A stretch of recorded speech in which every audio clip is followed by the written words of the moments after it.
Hey there, Yuris here, and welcome to Community Life. Here we talk with amazing human from the community world about their life journeys and learn from each other.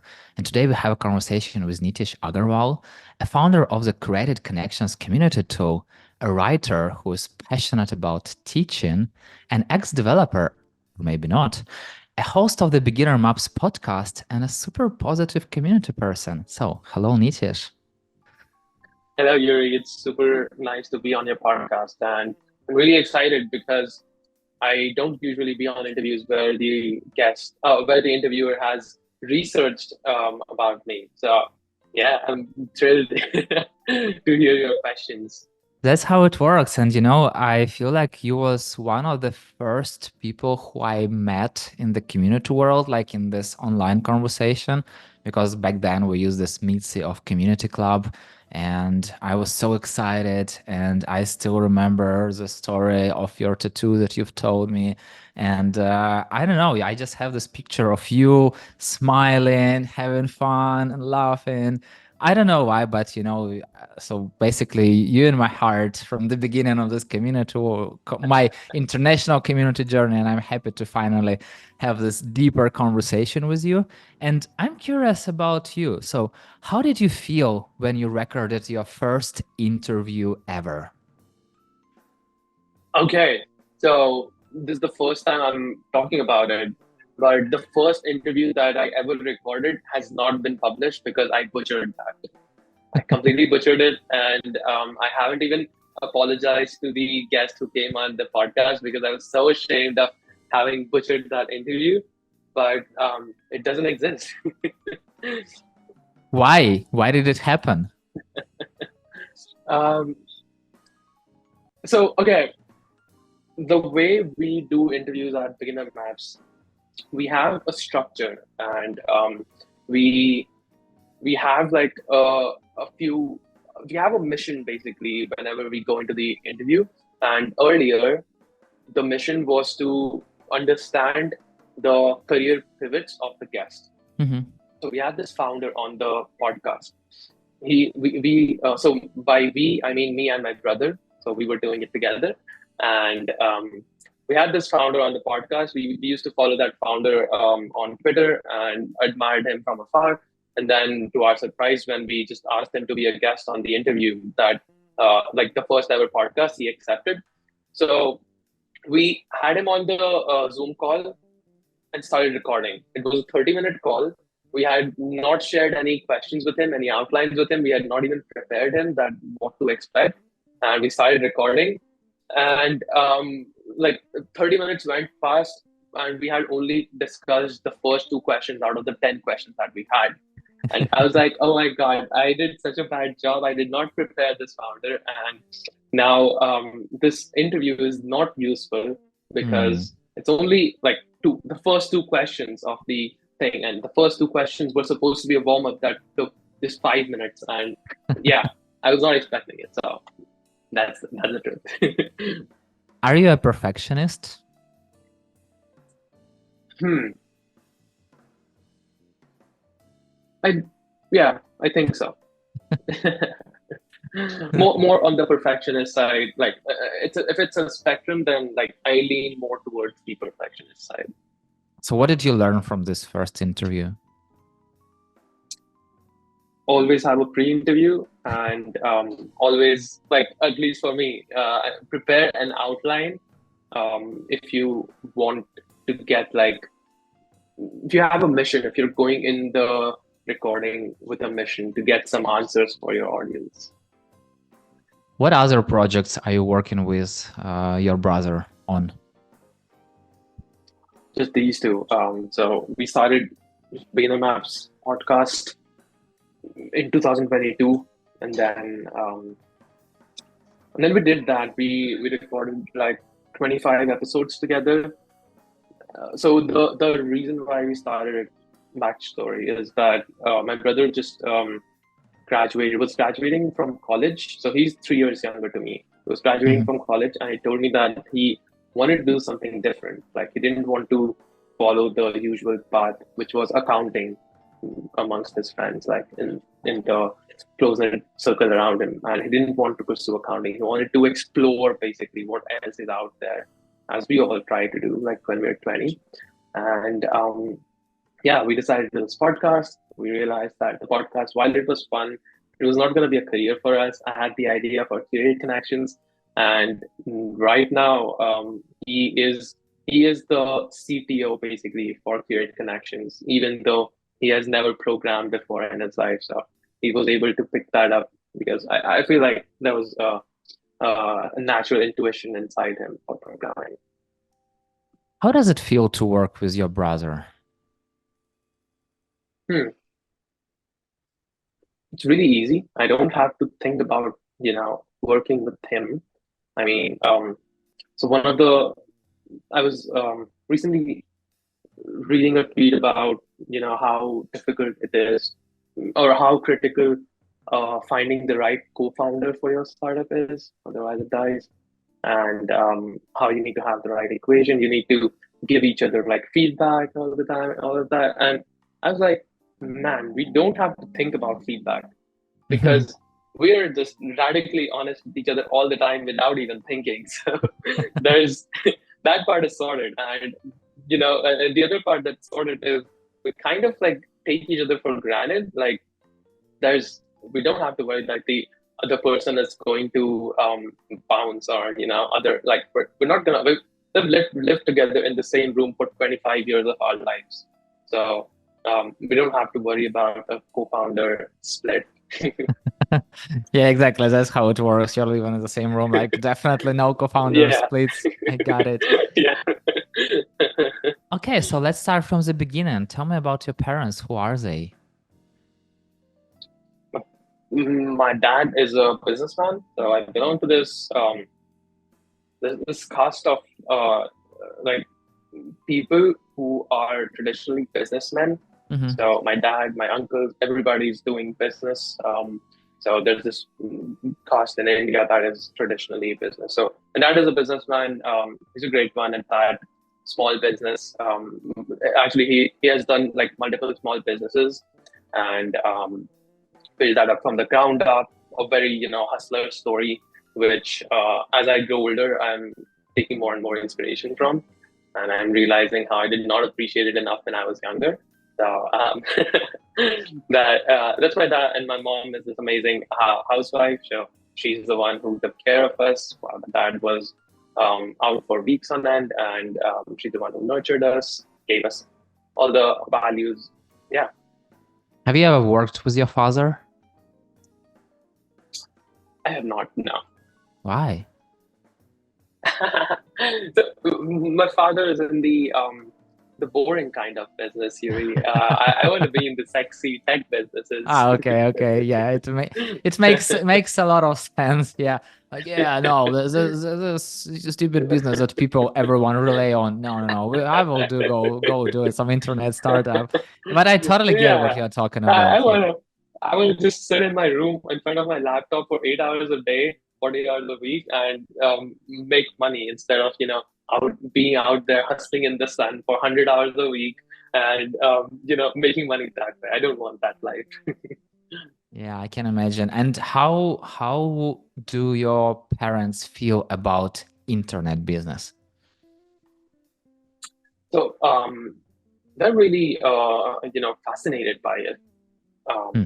My dad, he's a really curious person. So he reads a lot of newspaper and follows like um, everything that is happening. So he's like one of those people who not only knows stuff about his industry, but also about the like has a put like a very T-shaped person where he knows a lot about all the other industries as well. So Hmm. um, he knows that internet businesses have really high margins. There's like all of this um, craze around venture funding and all of that potential in there.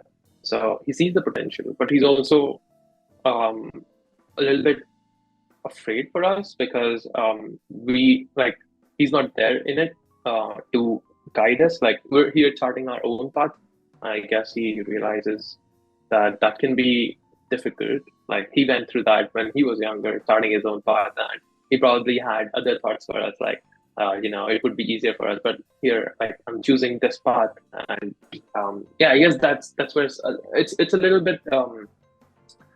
He sees the potential, but he's also like scared about just, I guess, like, it's just general parental anxiety. Yeah. Mm, I understand. I wonder, what is one trait that you've got from your father, and what is one trait that you've got from your mother?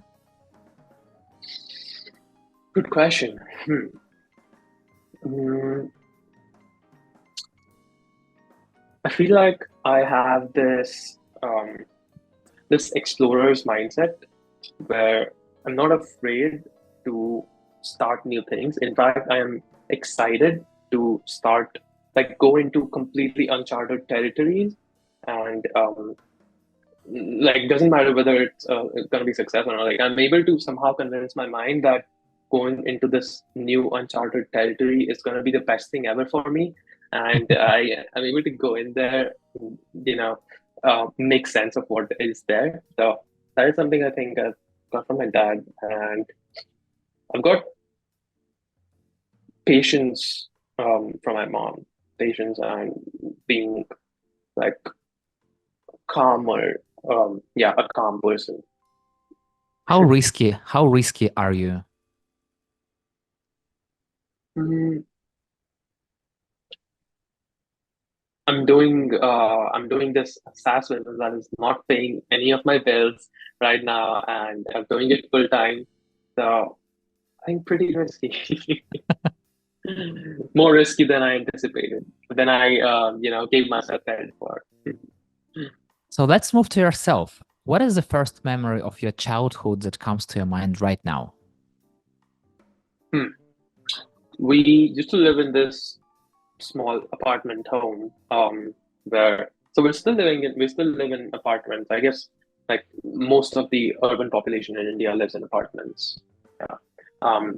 But earlier, we used to live in an even smaller apartment, and we live in a joint family where it's our family and also my dad's brother, like my uncle's family. So there were 10 members in a three-bedroom apartment, and it was a lot of fun. Like, so immediately right now, the memory that comes to mind is watching television in the living room with all the cousins and all the elders of the house, and just sitting on the floor and watching that big television, not the flat screen one, Yeah, but yeah, yeah, the yeah. big one. Yeah, yeah. What you were usually watching there? There's this there. Okay, this is funny. There used to be this really long running crime show that used to air every Friday at 10 p.m. It was, like, really popular. It ran for 20 years, and everybody just sat, like, that was one thing where that every member of our family watched. So apart from that, like, kids used to have different watch hours and different shows. Like, moms would watch different stuff, and dads would watch different stuff. But that one show was something that everybody came around and watched. What it was about? It was a crime show. It was like crime investigation department of a city, solving one new murder every day, and yeah. Was it something like Lieutenant Colombo or something like that? I don't know what Late Night Columbo is. Okay. So why did your faith in formal education fall off a cliff when you joined college? Hmm. Okay, you went back to my first article ever. That is a long time. Okay, okay. So what happened was, so in India, let me give you some backstory in order for the story to make sense. So in India, we have this really competitive examination that you go through in your 11th and 12th standard. So, like, the final years of your high school, Mhm. which is which basically decides which, not only which college you go into, but also the stream that you study. So what major do you graduate in, and this is like a really competitive exam. To give you the numbers, so there are these top colleges in India called IITs, Indian Institute of Technologies. They are like the topmost engineering colleges set up by the government of India, and this exam is taken by more than 1 million people, and there are only Wow. 10,000 seats in the colleges. So, Hmm. like that's like less than 1% of acceptance rate, which is even like more difficult than Harvard. So less than 1% acceptance rate, and then on top of it, so you don't want to just go. So I was actually able to the get into this 1% acceptance rate number, but the thing is, once you get into it, you don't really have any control over what you study. Hmm. So it is chosen for you based on the rank that you get. It's like you get like your rank to the digit. Like you know exactly what your rank is out of this 1 million, and Wow. you're just slotted into it's a machine. So you're slotted into a system like the branch based on your ranks, and yeah, I got this rank, and I was like pretty happy with it. I got into computer science, information technology, and then when I went into college, I saw my teachers. They weren't like they didn't know their shit. Like for all the hype that it was, like I was able to learn. I actually learned more about the stuff that they were teaching just from a simple Google search one night in my bedroom than what they were teaching. So that was that was not gonna be the education that I'm gonna go and build a career out of. So I decided that okay, formal education is shit. Everything that I've been through in my life, like not just this engineering education, but also all the prep that I did. So like getting into these competitive exams and scoring good scores, it requires an intense amount of preparation in during the 2 years of 11th and 12th standard. So yeah, all of that was for shit, and that was a major wastage of time. And I'm never gonna be so. So I'm like from I guess that shaped me, and just I'm still totally adamant about not getting into any formal education degree. Like my dad tells me every couple of weeks that hey, you need to get an MBA, and that's gonna be the next thing for you. Like, please get an MBA or get a master's degree from somewhere, anywhere in the world. I'm like, no, I'm not doing that. How did you learn to self-learn? Hmm. So it was a lot of internet searches, Yuri. I so after I realized that I'm gonna teach I cannot rely upon the college curriculum for my education.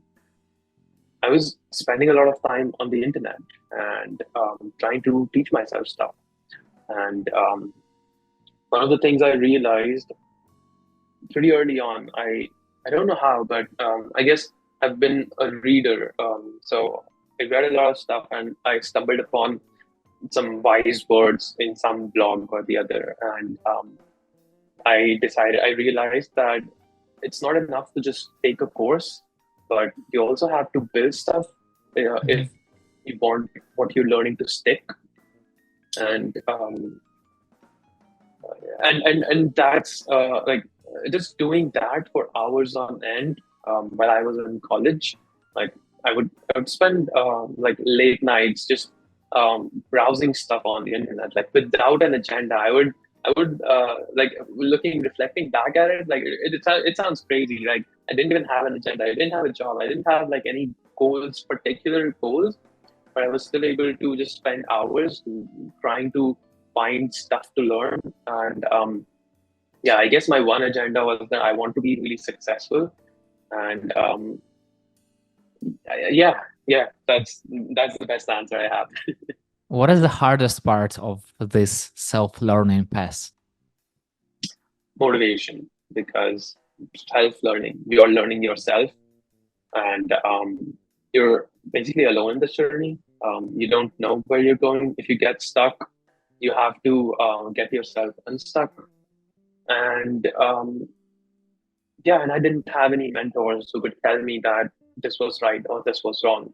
And I actually ended up wasting quite a lot of years during that middle, which now I like, knowing what I know now, I would have done things differently. Like, yeah, but that is the most difficult part about self-learning, is that you don't know what you're doing, and you're alone to figure out what where you need to go.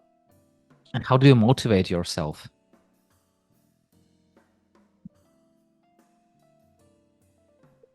Um, I don't know. It's difficult, man. It's difficult. I remember, like, those days. There would be these periods where I would go and try to build something for a 2 month sprint. Like, 2 months, I would be like really into it, and I would be like, working my ass off 10, 12 hours a day, trying to get stuff, like learning from the internet, building stuff. But then I would just get stuck. Like, there will be this barrier that I just cannot, like, what no matter what I do, I just cannot get over that barrier, and it would just bring me like into this bouts of depression. For that also went on for like a month or two, and then, like, during those couple of months, I would, once again, be useless. I would not do anything, and yeah, and then it just went up, like, after that, like, it was a roller coaster. So Yeah, that's like usual entrepreneurial journey, like ups and downs and going through all the cycles. And do you play ukulele? I used, where did you find that? Oh my God. Tell me more I don't about think I've that. ever written about that. No, I don't play ukulele actually. There was this 6 month period where I was learning to play ukulele to impress my that then new girlfriend. And and then she was impressed, and I stopped playing the ukulele, and we've been together for 5 years, and I've never touched the ukulele again. Mission accomplished. Impressed. Yeah. Checked. Okay. Exactly. Why did you decide to impress her that way? Because she was way out of my league, man. And that seemed to work. I also, like, to be completely honest, it wasn't just to impress her. I was also curious about playing that instrument, but yeah, I would be lying if I said that my one of my key motivation was not to impress her, because you can just see from the pattern. Like, I'm learning ukulele, and then we start dating, and 2 months later, I'm not learning ukulele. Like, the pattern says more than That's my how it words can. works. Okay. Have you ever thought about coming back to playing it? Yeah, whenever I see like, whenever I go on a trip, and I see a guy playing a really good guitar, and see my girlfriend really swooning over that guy, I'm like, okay, I need to learn that shit. Then I don't. Why did you start writing?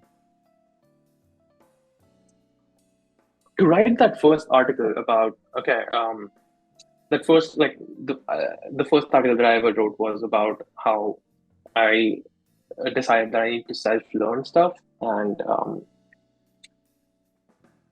I I don't know why I wrote it actually. I mean, I had been at that point, I had been reading a lot of articles on the internet from different people in their blogs for like a couple of years then at that point. And that really shaped me to my core. That was my source of knowledge, and that was what helped me self-learn and teach myself. So I was like really grateful, essentially, to have found, like, those were like gems of the internet that I found, and none of the people around me knew about them, and Mhm. even I didn't know that they existed. And it was like And it wasn't like one or two. It wasn't like these were rare. Like the internet was filled with. It still is. It's like filled with people writing and actually sharing their stuff, just out of the goodness of their hearts. Like they weren't doing it, the people that I was reading at that time. They weren't doing it to build an audience or to basically grow the number of followers Yeah. or anything like that.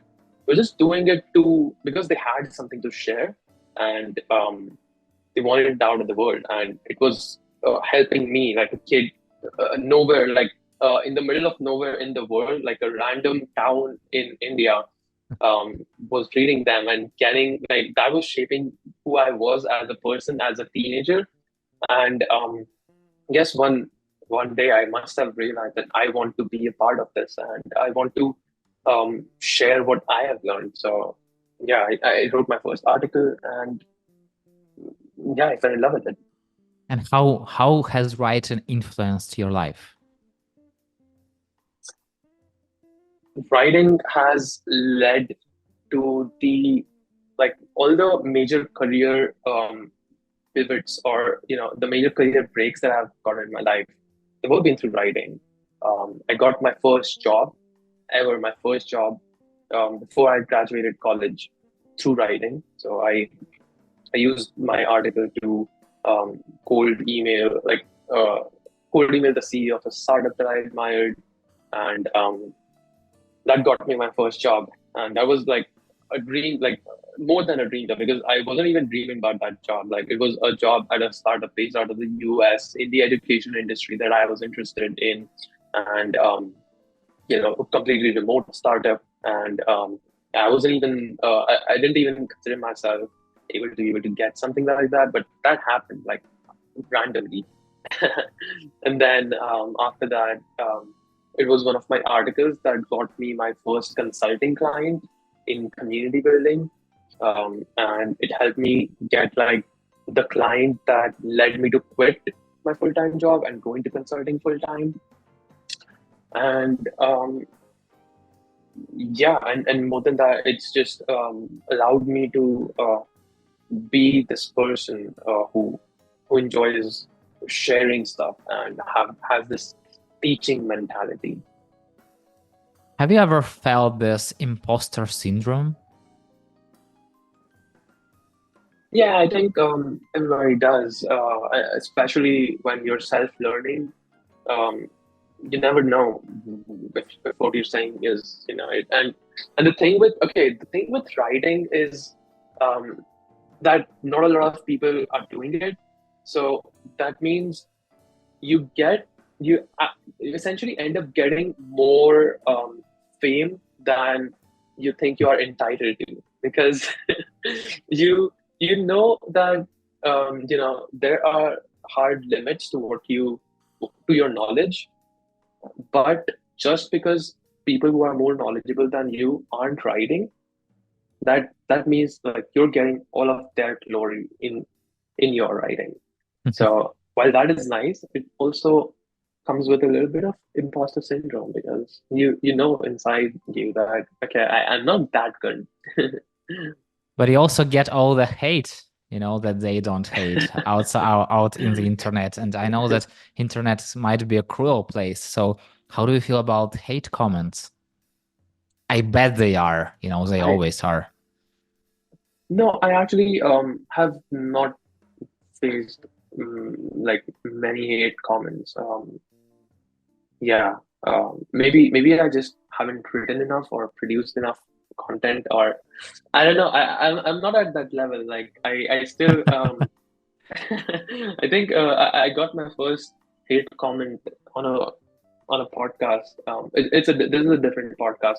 I think I got it like a couple of months ago, and honestly, I was excited. I was like, "Wow, my first hate comment! I have to share this in my wins pool." Right? Tell me more about this.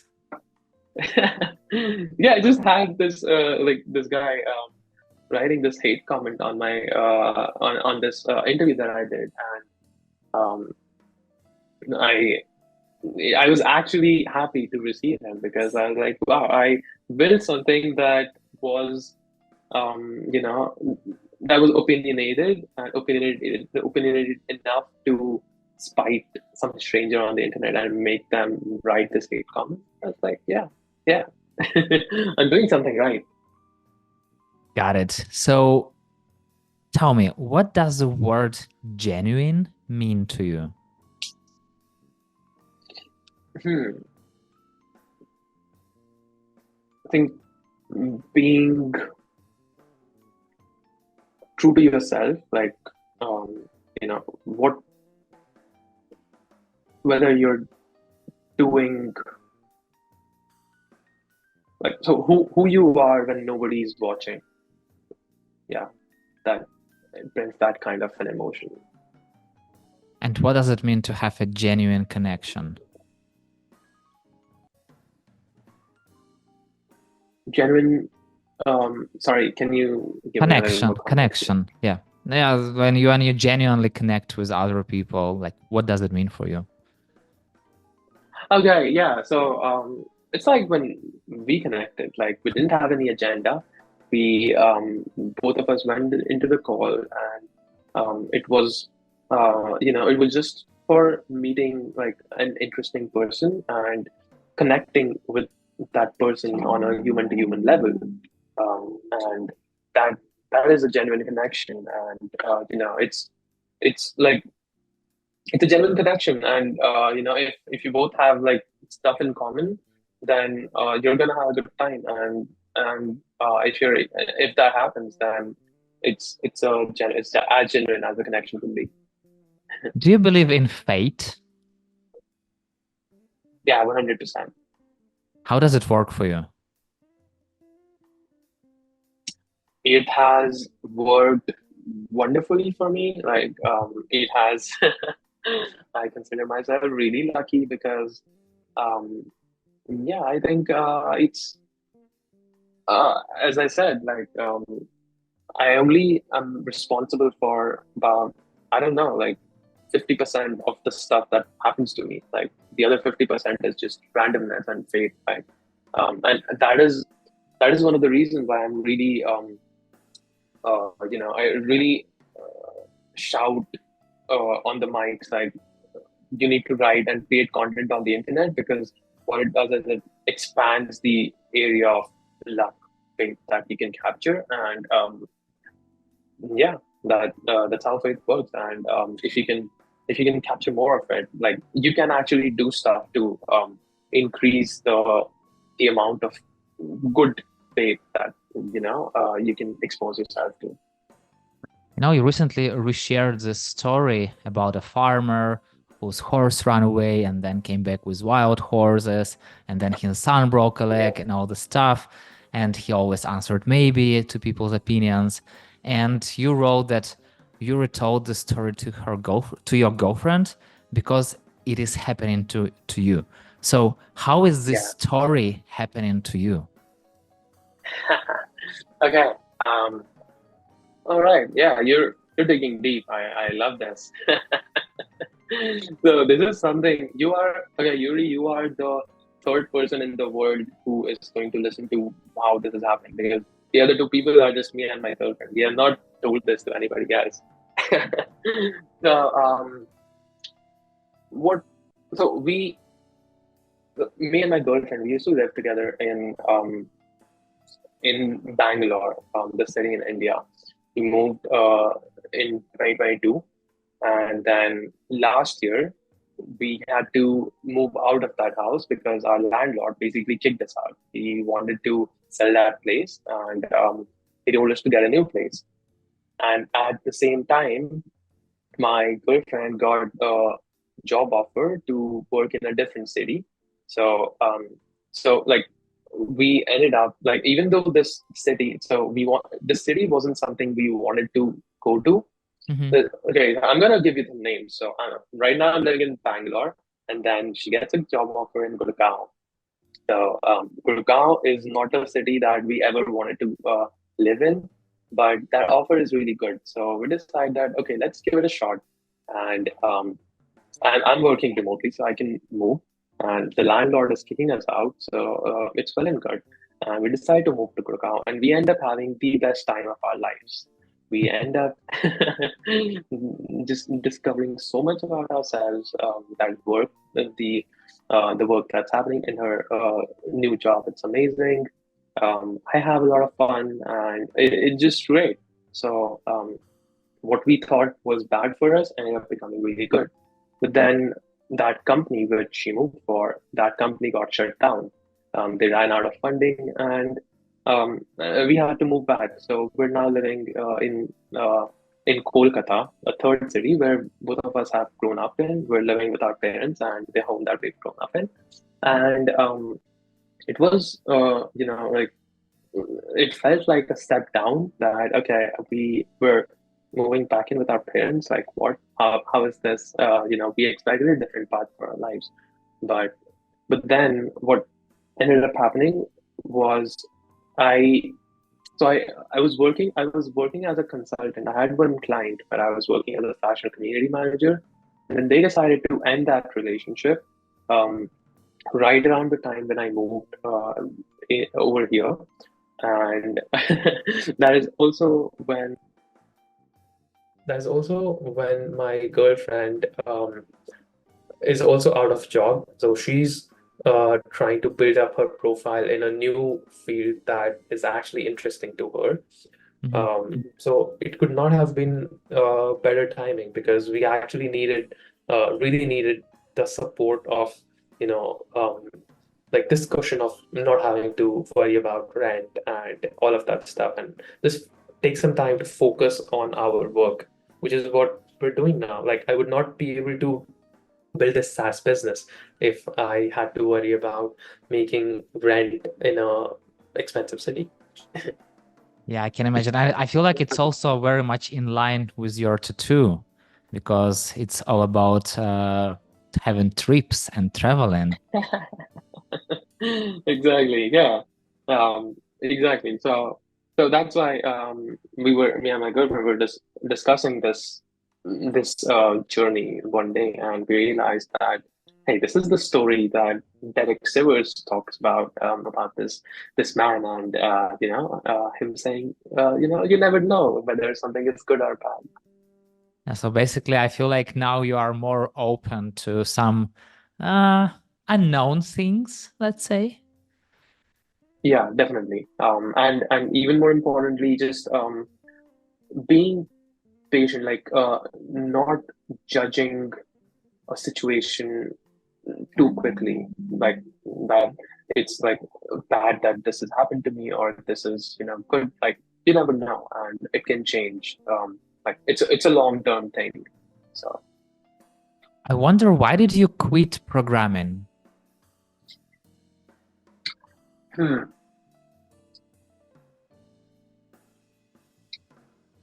there are two, like, I've actually quit programming two times.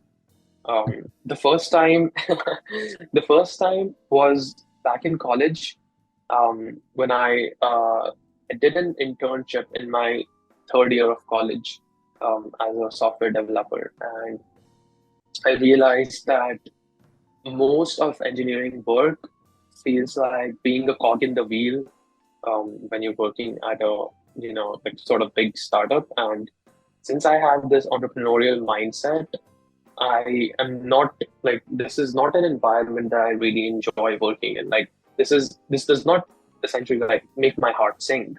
Mhm. So I cannot I cannot pursue software development as a career. So that is when I quit programming as a software developer and decided to be an entrepreneur instead. And that led me down to this new path that led me to discover community building and all of that. And then the second time I quit programming was last year. That is so me and my brother, we started building this SaaS product, and we started. So both of us are coding to build this. We're taking a lot of help from ChatGPT, and at like around the 6 month mark, I realized that my brother is just a better coder than I am. Like, I see his work, and yeah, I'm just I'm writing bugs in code, and he's ending up fixing it. So it's and I don't enjoy fixing bugs, whereas he clearly does. So there's, like I can, it cannot be like starker difference because he doesn't even have a programming background, and yet he has this natural inclination towards it, and I don't. And that's when I decided that okay, I am gonna quit programming for real this time. Like um, there's no question in my mind that I can never be a great programmer. Got it. And you decided to focus on talking to people and connecting them and learning from them and having Yeah, fun. I'm a better content creator and a teacher essentially. So that skill helps in marketing, and I'm also good with this charting new territories and going into unknown territories. So that helps with building like something new and trying to go and explore new stuff and all of that. So I'm now handling the product development side and the marketing side while he handles the technical side of things. Have you ever thought about teaching kids? Hmm. I so I have like as a kid when I was a kid myself, this is how I actually feel that I developed this teaching intuition inside me. So I taught my brother basically. Like I taught him to learn like all of the stuff. So he's 3 years younger to me. So I there's like fixed syllabuses for every standard, and whatever he was trying to learn, I had already learned those things 3 years ago. And so that was like the kid that I taught. And um, after that, I haven't really thought about teaching kids. Yeah. Tell me a story about when you were really scared of something. Hmm. Okay. I was really scared about interviewing Kyle Haggy the first time. So that is the first interview that I've published, and that I'm bringing us back to the question, like the question that you asked earlier. This is the interview that I've published, and this was Kyle Haggy, somebody who is right now he's even better well known in our industry. But even at that time, Kyle was the boss. He used to write these really witty tweets and posts on LinkedIn, and working at this really sexy community job at Morning Brew. And it was just out of this world that Kyle Haggy had accepted our invitation to come as the first guest on a podcast that didn't even have a website at the time. And that was scary, man. I didn't know like what to do at that point, or whether it will go well. And I had botched the first interview, so this was the second interview, and I was scared about, making sure that it goes well. Why? Why did you were afraid of it? Because of imposter syndrome. Like I had never done it, and yet Kyle Haggy was here. Kyle Haggy was here to talk to me and be on this podcast. So yeah, I didn't think if I could do it, and yeah, I was able to do it, and that is not to my credit. It is all to Kyle's credit. He is an amazing guest, and he just came on the podcast and he rocked it. And what do you learn? What did you learn? And what, if you could go back to this second interview, what would you say Yeah. to yourself? Hmm. I don't think I could say anything. I mean, I could say that don't be nervous, but I guess that's just a part of the process. Like you have to be nervous in your first ever podcast interview, and you consider yourself an introvert. Like there's no other way around it. I, I would, I feel like it yeah, wouldn't work, if you tell people don't be yeah, nervous. Usually they are getting more nervous. So, yeah, exactly. So yeah, I don't think yeah, I could not have asked for something better. I mean, having Kyle Haggy, that is as my first guest, that was fate. I mean, any other guest so Kyle Haggy had already ran a podcast of his own, so that makes him a really good guest. Like he knows exactly what to speak about on an interview. He does not ramble. He has his punchlines all prepared in his mind, and he just comes on a show. Like it doesn't matter how bad of an interviewer you are. Like Kyle Hagi is going to crush it, and yeah, that's amazing. I feel like that's a great point for every podcaster. So you gonna have to be able to go and help anyone, if even the person is just starting, you can go and like save their show, let's say. Yeah, exactly. Be I like Kyle Hagi. I have this guest question. So previously, one question that people on previous community live conversation kind of asked it forward. So Hmm. a question from the guest. Tell me a professional mistake you've made and how that changed you. Okay, I've got one. And this is something that I actually had on my New Year's resolution for this year. Like this was my intention to change, and I feel like I'm moving on this path. So I had this very outcomes oriented mindset towards work. Like I was I when I was doing client work, I used to consider, so I would keep counting my hours and be like, okay, I'm like, you hired me for 10 hours a week. I'm already at 10 hours a week. Now I cannot go beyond this. This is what you're gonna get.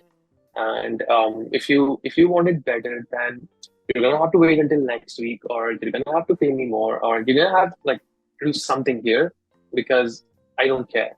Mhm. And I had this like mindset of trying to make the most amount of money for the least amount of work. Like that was the optimization that I had in my head, and um, it just kills the joy out of work. It is this is not the work that I want to be doing. Like even though I have made a lot of like not a lot of, but a substantial amount of money doing this, and somehow it was working, but I didn't feel good about this like inside, and yeah, and I was able to come across like some people like yourself who are just doing work for work's sake, without having an end goal in mind and without worrying about whether it's gonna be a success or not. Like that is the work, the way you need to work, and that is what like a professional mistake that I made, and I let this mindset seep into my writing as well.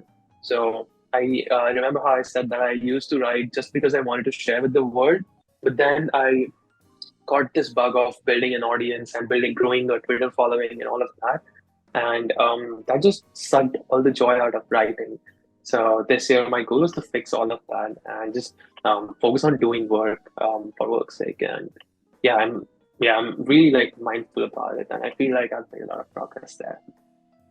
Nitesh, I wish to have the sky as the limit to our conversation, but time is the limit. So let's jump to the rapid fire questions. Sure. Writing or interviewing? That's difficult. You cannot make me choose, man. L- l- learn from people or learn from books? Books. What are your favorite color and song? Orange, and my favorite song is this Shiva Tandav. So there's this god like in Hindi mythology, and there's this song on YouTube that is basically like just music, but really amped up music that I use when I'm working. I listen to it, I have a French press in hand and just listen to that music, all caffeinated, and I produce my best work listening to that music. If you were a superhero, what superpower would you have? Hmm. I guess I really like it would be amazing to fly. Who do you learn from? Name just one person. Who do I learn from? Hmm.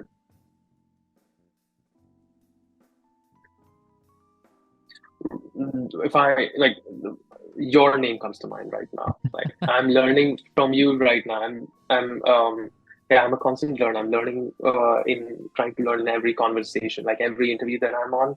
And right now you are teaching me to be present in the moment and just have the mindset of getting to know the other person at a deeper level. So I'm learning from you, Yuri. A little bit of cheating, but yeah, you nailed it. Okay.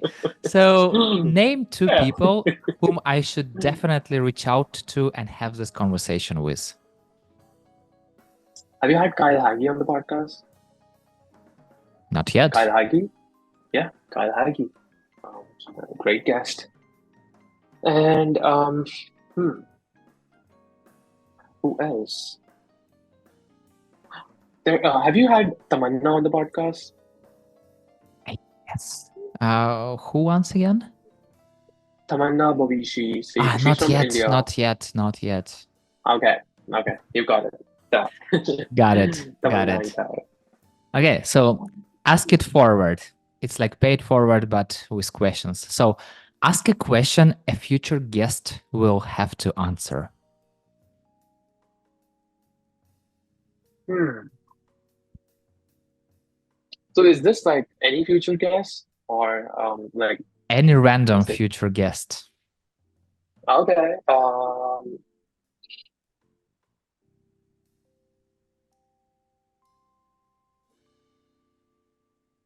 what let me okay this is rapid fire. I need to be quick. Okay. What is something that you learned in the last year that made you feel like you're the only buddy who has, who knows it? Like made it feel like, or is something that felt learning what has felt like a secret superpower for you? Got it.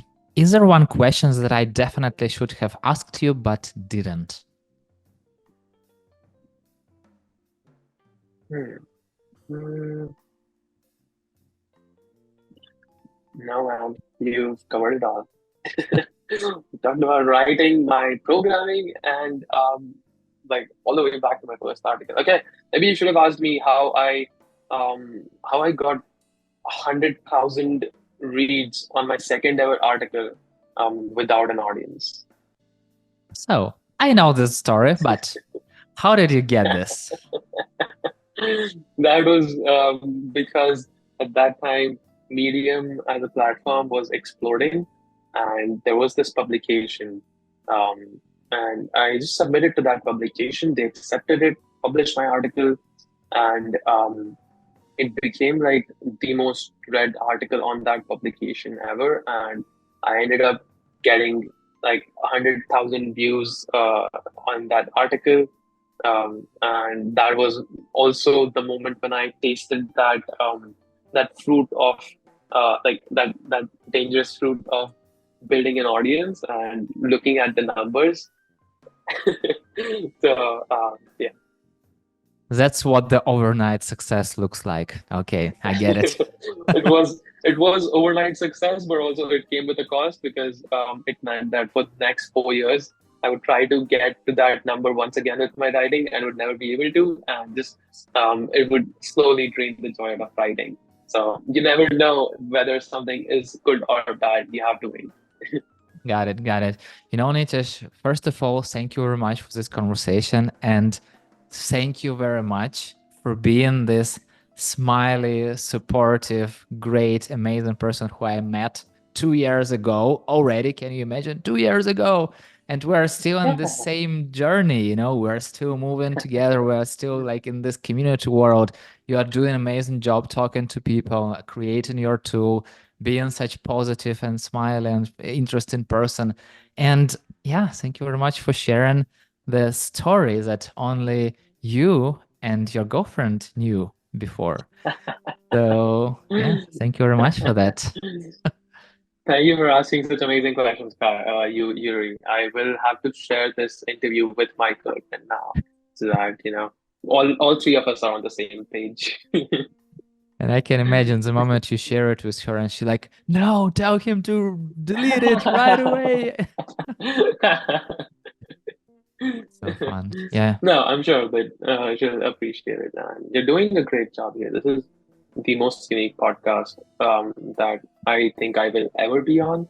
So, yeah, it has Nitish, been thank such a you. pleasure being your Thank you guest, very Yuri. much. Thank you. Super happy to talk to you. And yeah, see you in the community world.